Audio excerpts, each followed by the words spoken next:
sister. Zviri sei? Wagwani. Netwani kwataurisa iki? Idi ndinoitwa Masina Anenharo. Oh, Masina Anenharo. Yes man. Masina wachi. Yeah. Saka muri kutoimba manhamba? Manhamba tukuru. Handiti? Ndatirengera. Oh. Saka zita renyu chaiye munonzi ndere? Zita rangu inini ndinonzi Erika. Erika ani? Sabi. Kuitira kuti kana makwira ndege vasazoita kamistake kunyora zita risiriro. Vanozoti Empress Messina ndege motadza kuikwira.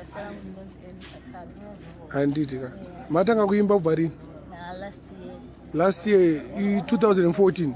Handiti ka. Tanga kwa 2014. Okay, mune manhamba mangani so far? So far ndine 42. 42 manhamba? Yes man. Kwenda tisuri kuwanzwa manhamba yawo. Mendo zvinenge zvingoitika mukati asi vamwe vari kungosangana nawo mumaWhatsApp mumadhishi mu. Handiti. Oh, saka manhamba enyu kutendera maWhatsApp mumafoni imo.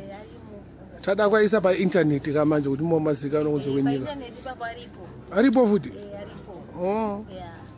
Patanasana mbokuona ilo. Aripo izvozvi kana mukaenda paFacebook mukapinda pakanzi Masina Probabless Masina.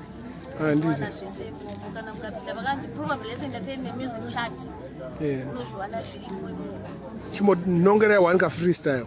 K1 number. Nditori nenharo Masina ndini ndadaro. Ndicharamba ndichidaro. Zvichagara zvakadaro.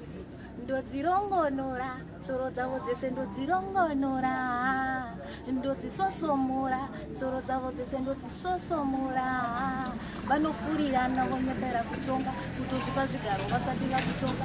Zviri zvemangoma inini ndinokanga, vamwe zvemangoma vari kungoporongwa. Ndati rwedo runondotorimba semoto, dakurova ngoma zvekutwa chaona moto. Mese maunofamba vanenge vachinzi ihoto, vamwe vavo vanenge vachinzi vakarohwa nengoto. Hakuna kundibata. Makaipa. Thanks. Saka kari paridhim ipa.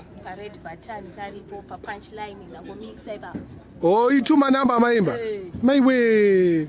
Oh, punchline rhythm yakabuda mai manje. Komba pa definition pa zim dance definition. Definition ndakwanza ngokupinda ipa. Oh. Saka makaipa. Ndakaipa. Mune naro. Aiwa kanaro katoda chituru kana mune naro dzakawanda donedza yekamwe futi.